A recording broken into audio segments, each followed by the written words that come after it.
Puji dan syukur kita panjatkan kehadirat Tuhan yang menjadikan bumi dan langit, mentari dan bulan,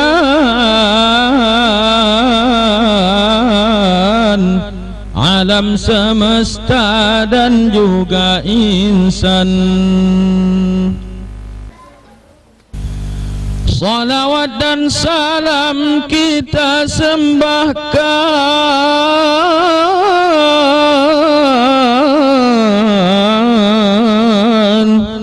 keharibaan Nabi Muhammad Rasul pilihan,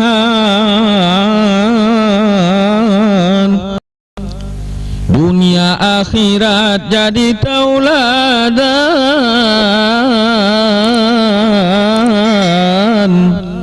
syafaatnya kelak sangat diharapkan. Sejarah ini hamba syairkan agar selalu jadi ingatan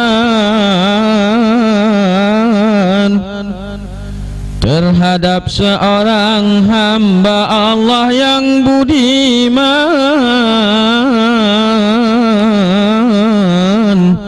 dari dunia sampai akhir zaman. Dirakit kalam untayan mada,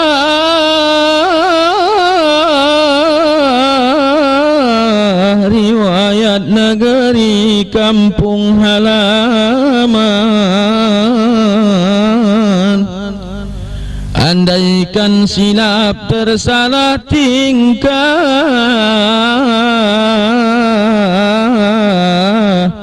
musyafir kelana mohon maafkan.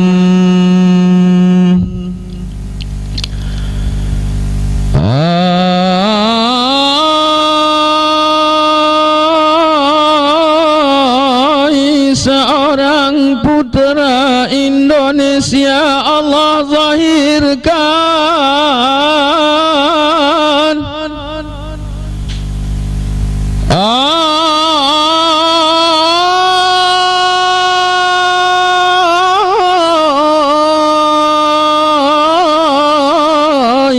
seorang putra Indonesia Allah zahirkan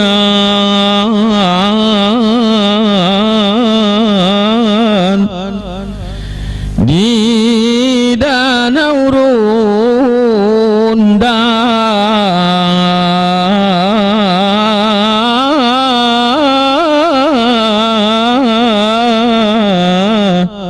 di danau Runda konon dinamakan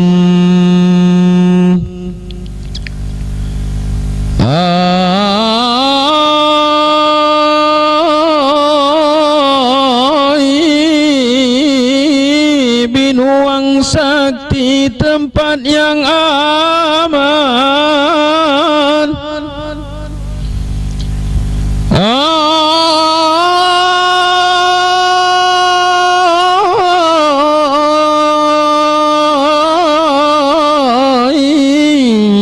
Binuang Sakti, tempat yang aman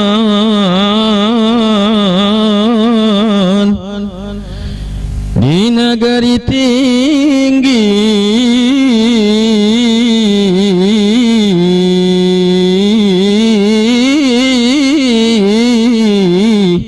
di negeri tinggi namanya dikhabarkan.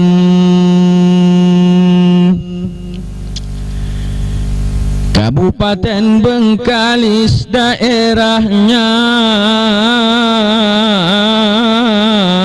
Provinsi Riau nama wilayahnya. Lahirlah seorang putra yang besar jasanya,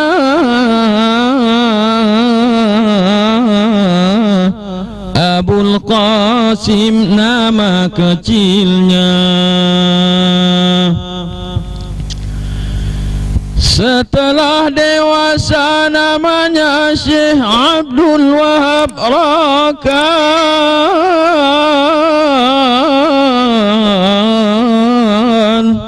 Derajatnya waliullah kutubuz zaman. Nama ibunya diberitahukan, ialah Arbaiyah binti Dagi. Dikhabarkan bapaknya Abdul Manaf pula disebutkan,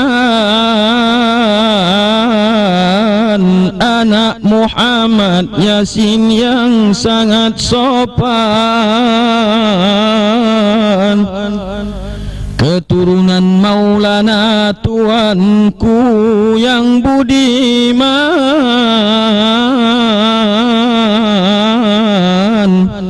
ialah Haji Abdullah Tambusai dari daerah Rokan.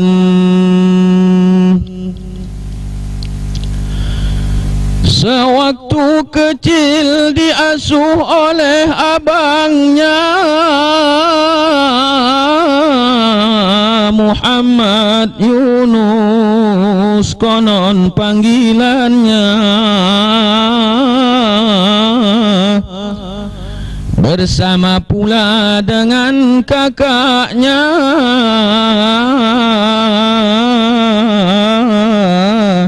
Seri Barat yang baik budinya. Ai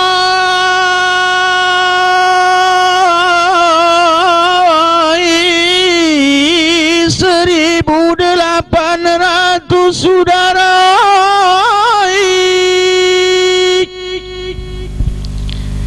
1858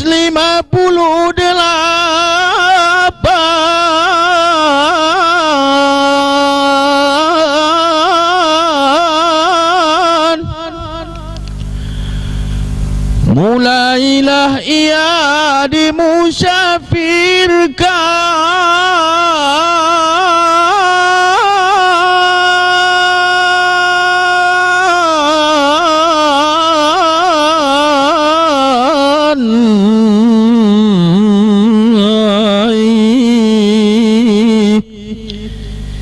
ke Semenanjung,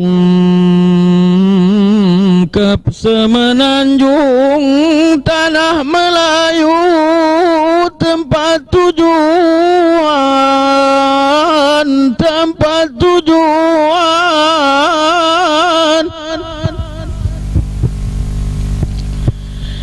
Ke Semenanjung tanah Melayu, tempat tujuan.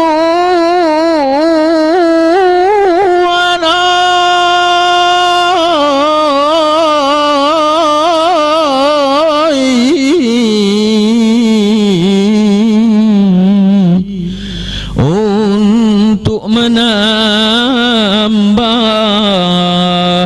ilmu pengetahuan, untuk menambah ilmu pengetahuan.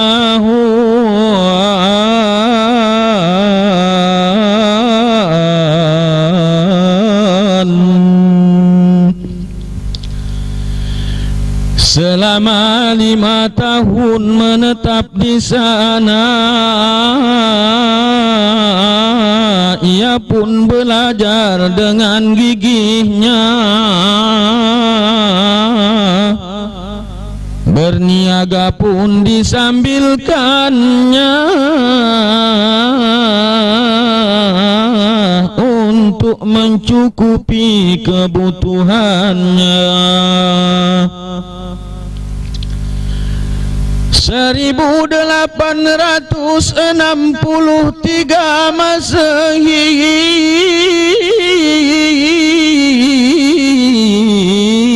beliau bergerak beranjak pergi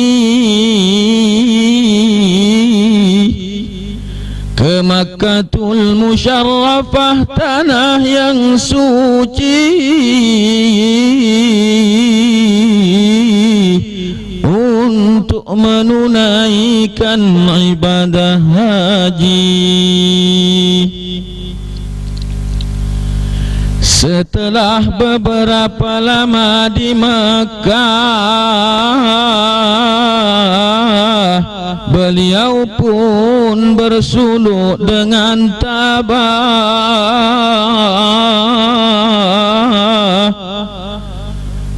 Syekh Sulaiman Zuhdi gurunya karamah,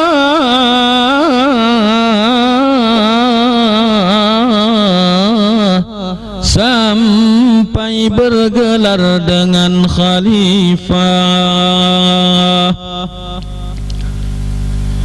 Kemudian Syekh Sulaiman Zuhdi menabalkan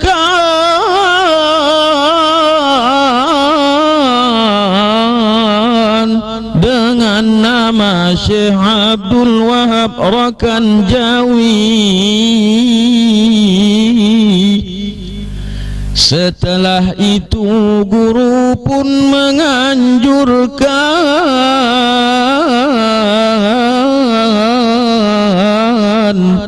meninggalkan Makkah untuk kembali. Sewaktu beliau diantarkan guru ke Jeddah untuk naik kapal akan berpisah,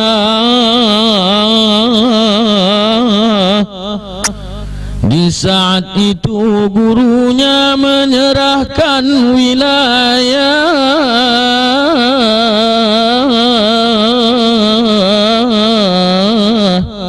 mengepalai mursyidin tariqat Naqsabandiyah. Kepadanya guru pun menyerahkan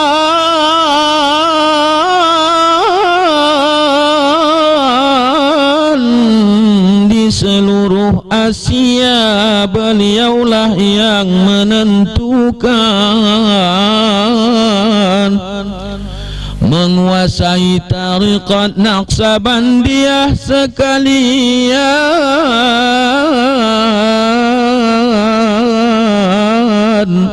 serta bertanggung jawab beliau untuk mengajarkan. Yang pertama sekali beliau dirikan sebuah kampung masjid kubu dinamakan Kabupaten Bengkalis pusat pemerintahan.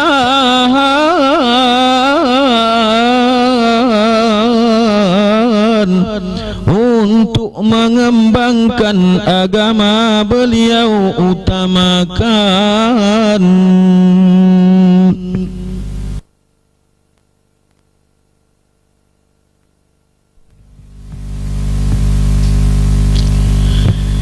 selanjutnya ke negeri Kualuh dan Panai.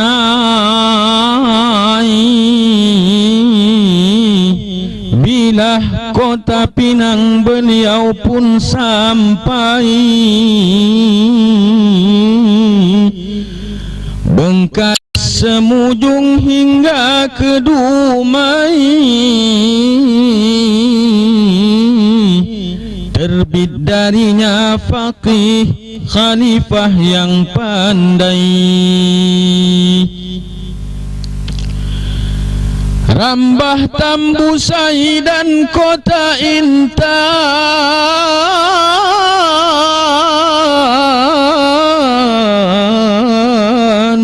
Palembang, Kampar, Jambi tak ketinggalan. banyak lagi yang tak sempat disebutkan.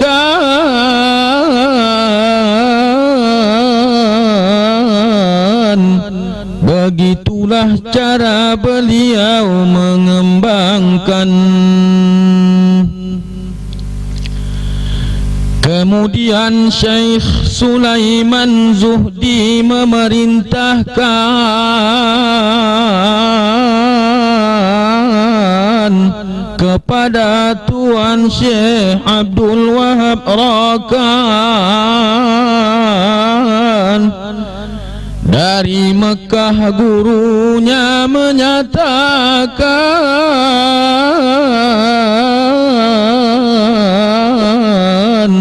supaya pindah ke Langkat tempat kediaman. Pada mulanya hutan yang tak berpenghuni sekarang menjadi tempat yang dicintai, sehingga berdatanganlah dari luar negeri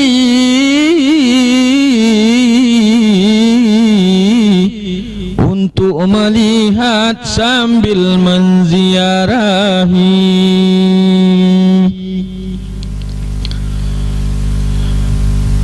Babus Salam demikian namanya,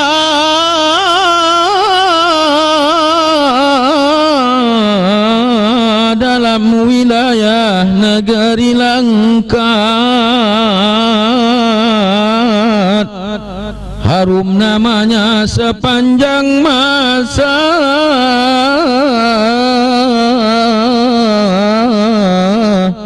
di sanalah terdapat maqam keramat. Bulan Syawal 15 hari tahun 1300 Hijriah, Syekh Abdul Wahab Rakan Al-Khalidi Naqsabandi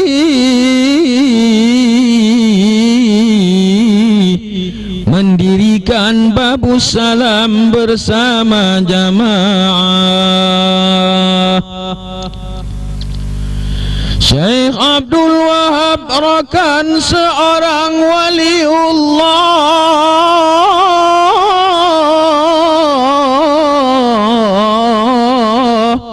alim dan wara serta karamah, murid beribu dan juga khalifah,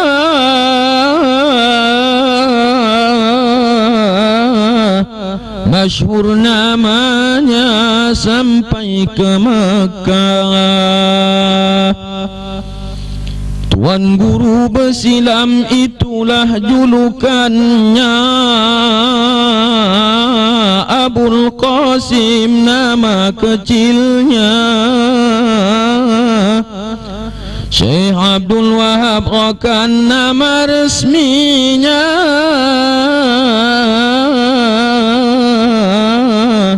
Al-Khalidi Naqsabandi tambahan gelarnya.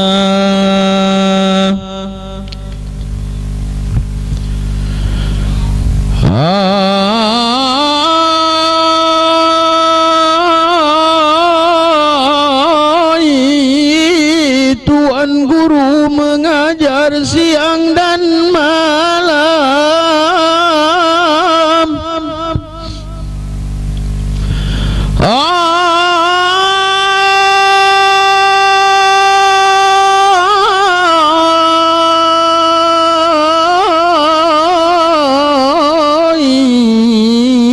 Tuan Guru mengajar siang dan malam.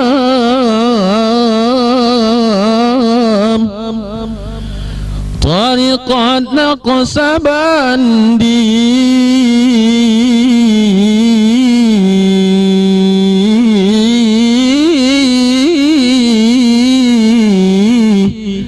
Tariqat Naqsabandi ia kembangkan.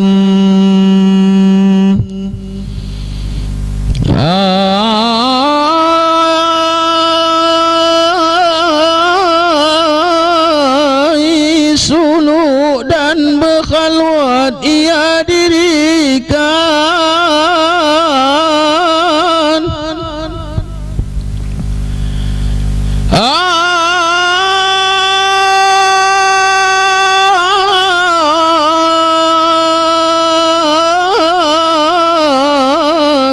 Suluk dan berkhalwat ia dirikan.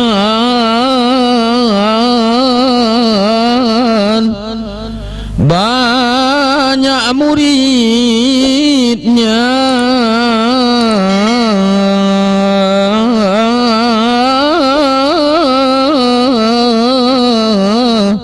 banyak muridnya tiada bandingan.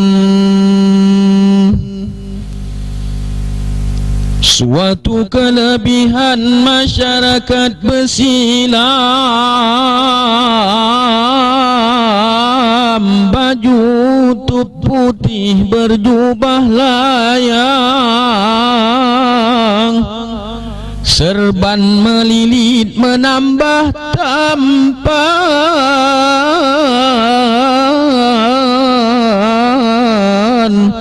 Kopiah lebay tak pernah lekang. Bila waktu salat kan sampai,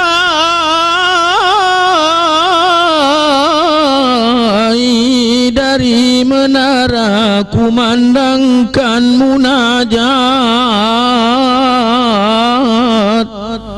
Suaranya merdu lemah gemulai, mohon selamat dunia akhirat. Kaum wanita memakai kerudung, akhlakul karimah perhiasan budi. Tua dan muda berbaju kurung, bila dipandang menawan hati.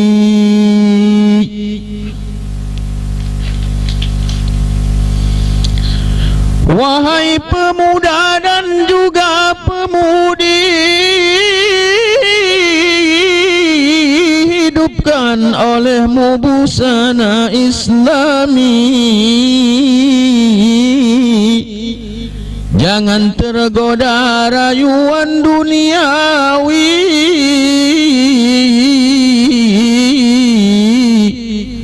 ingat wasiat Al-Khalidina Qasabandi. Akhlakul karimah jangan tinggalkan,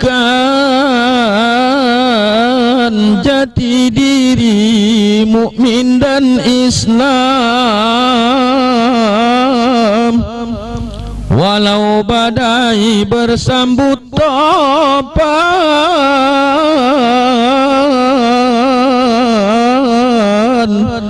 namun iman jangan gadaikan.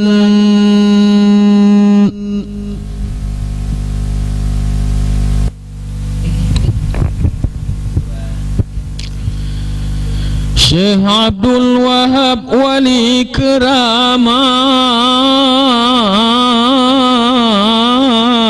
banyak kelebihan Allah limpahkan. Kejadian luar biasa sering terlihat,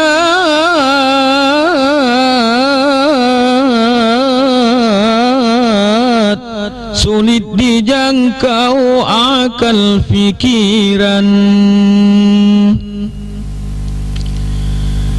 Di masa kecil pernah kejadian,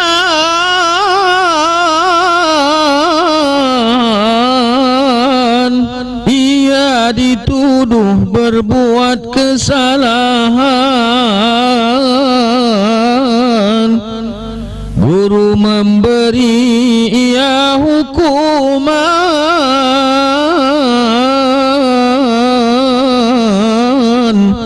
sepanjang malam mengaji Al-Quran. Hukuman diterima dengan ikhlasnya, walaupun ia tidak bersalah. Mengaji Al-Quran dilaksanakannya,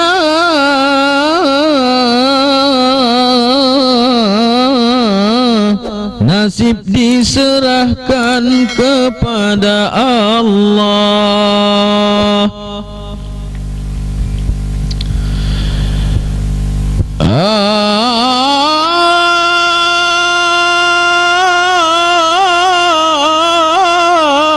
Ia mengaji dengan khusyuknya,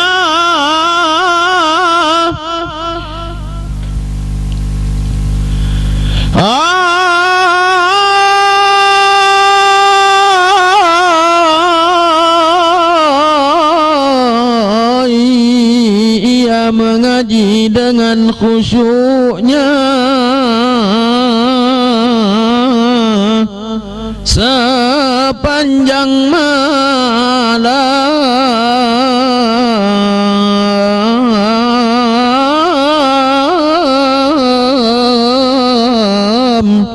sepanjang malam tiada hentinya.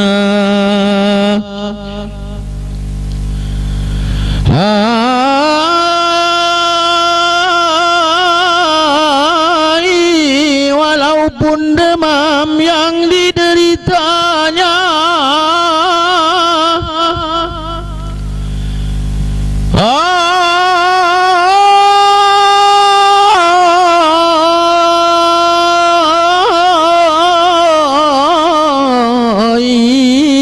walaupun demam yang dideritanya,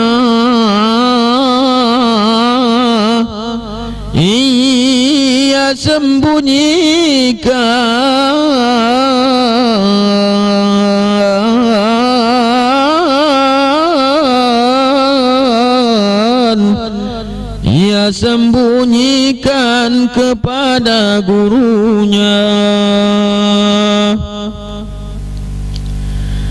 Dengan kehendak Rabbul Izzati,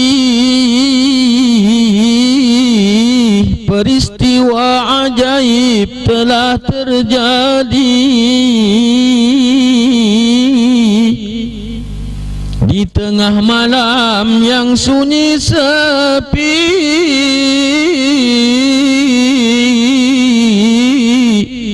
datanglah orang tua yang tak dikenali.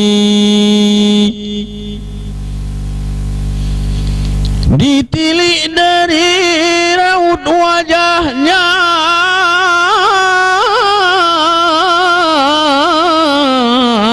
yang datang itu seorang ulama, tuan guru dinasihati dan dibimbingnya.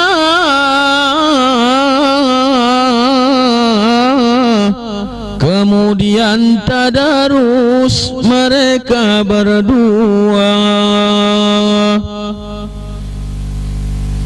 Peristiwa ini berlangsung lama sampai malam subuh menjelang. Setelah kaji khatam sempurna,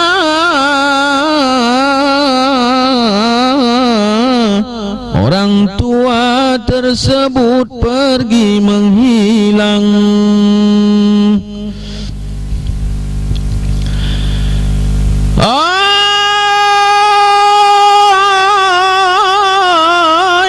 Aceh perang melawan Belanda,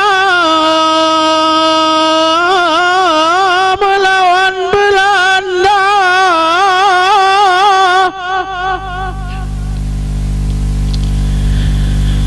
1308 Hijriah.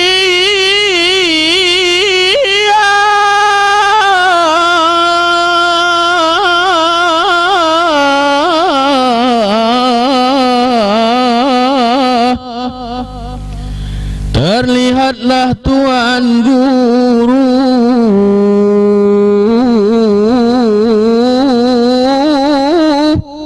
terlihatlah Tuan Guru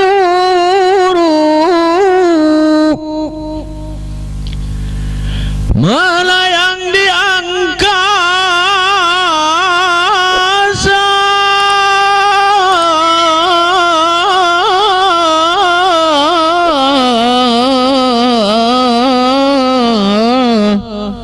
hai turut berperang melawan penjajah, turut berperang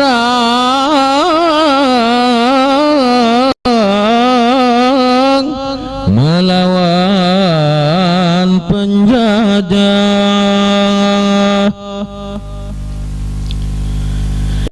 Ia sempat difoto Belanda, gambar dikirim ke Sultan Langkat. Tersirap semangat Tuan Baginda,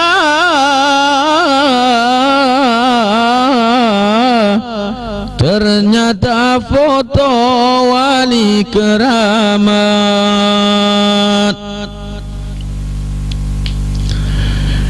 Dicari kilah buat alasan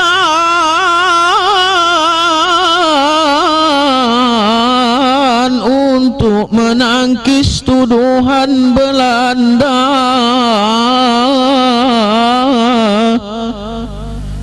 Tuan Guru ada di Babus Salam,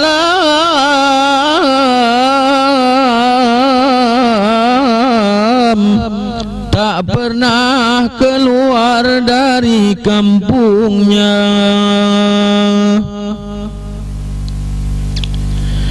Jika Tuan kurang percaya,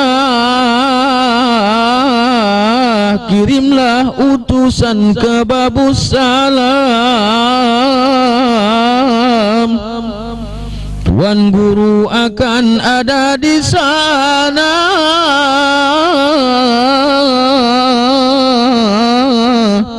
Kerjanya mengajar siang dan malam.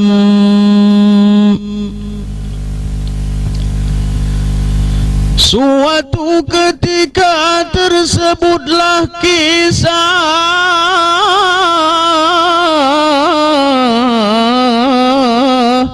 hati Tuan Guru sangatlah pilu. Ia dituduh oleh penjajah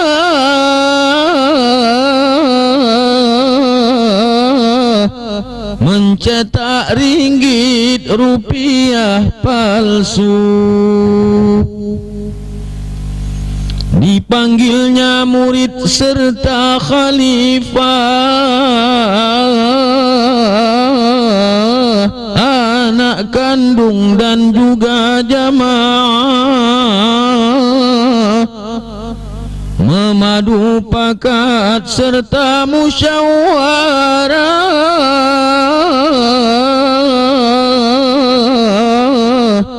tinggalkan besilam beranjak pindah.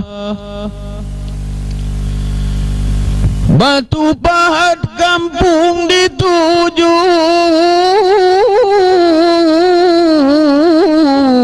suatu negeri di tanah seberang,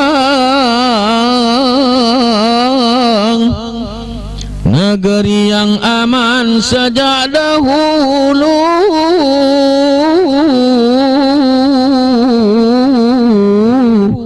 Rakyatnya makmur, hidupnya senang.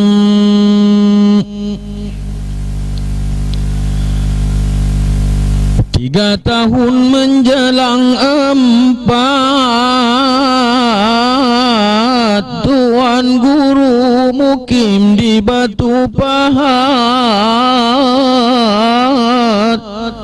mengajar mengaji suluk berkhaluwat.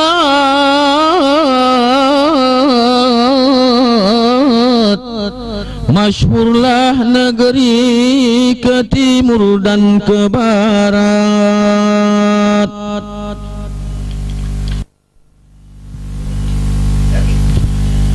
Konon kabarnya di kerajaan Langka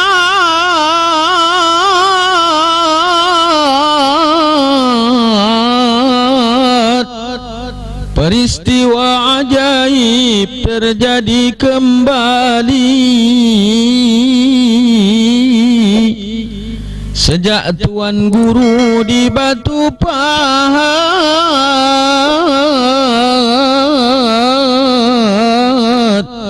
minyak pangkalan berandan tak mengalir lagi.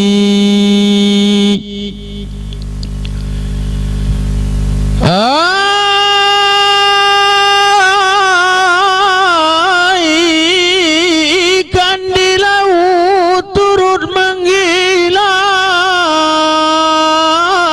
turut menghilang.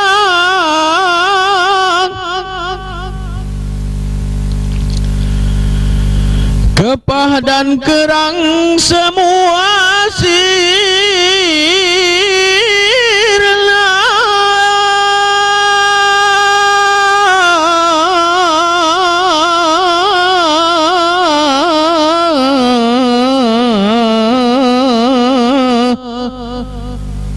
rakyat gelisah,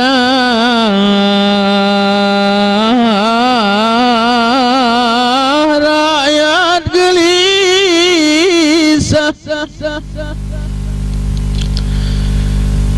rakyat gelisah bukan kepala,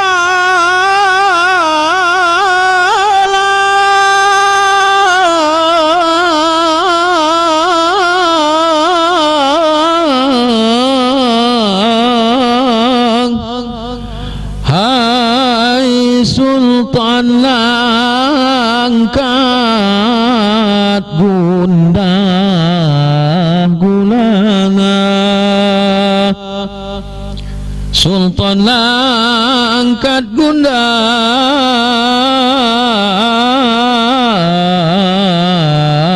Gulana.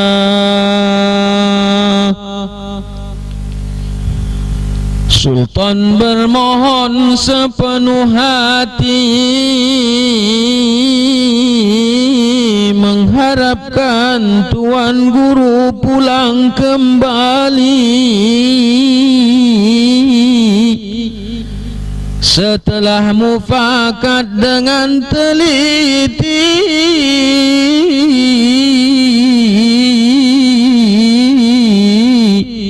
harapan Sultan ia penuhi. Setelah Tuan Guru tiba di Besilang,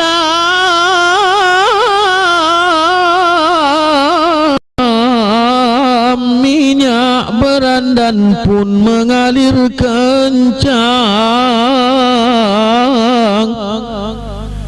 Ikan banyak kepah dan tiram,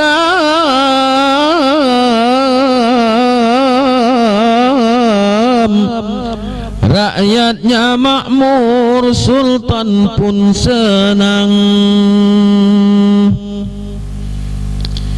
Jumadil awal 1345 Hijriah,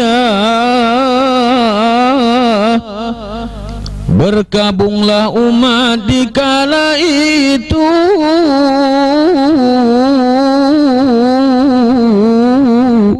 Tuan Guru berpulang ke rahmatullah.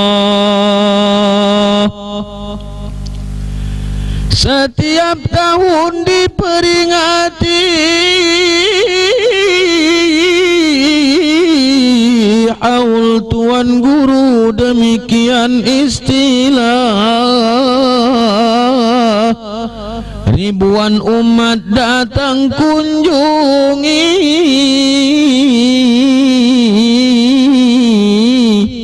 niat yang ikhlas mengharap barokah.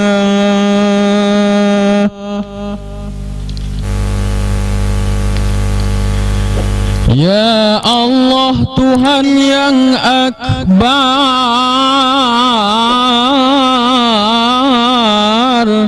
tunjukilah kami jalan yang benar. Sehati sejiwa bersatu ikrar,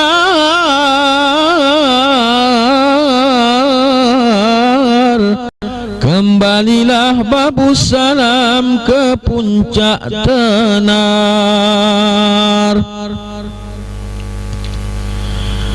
Wahai kawakib beserta bintang,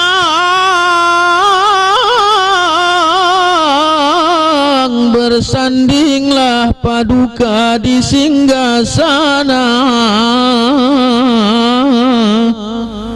Di tali Allah kita berpegang,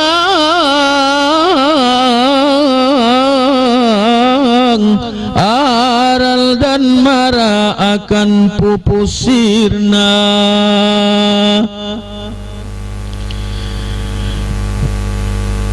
Wahai kawan maupun handai, raihlah ilmu, janganlah lalai. Janganlah suka berandai-andai, tekad nan bulat cita digapai.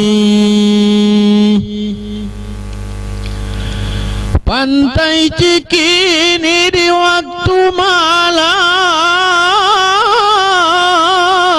burung belibis terbang ke barat. Sampai di sini berakhirlah kalam.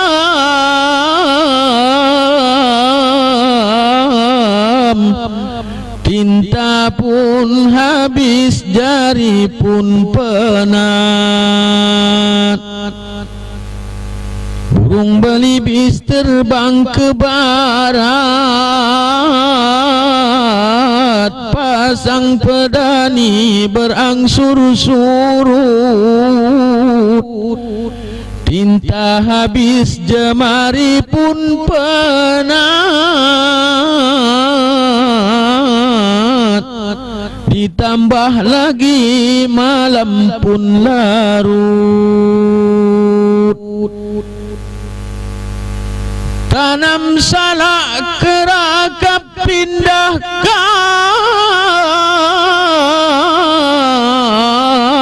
salak dibelah batang berduri. Mana yang salah harap maafkan,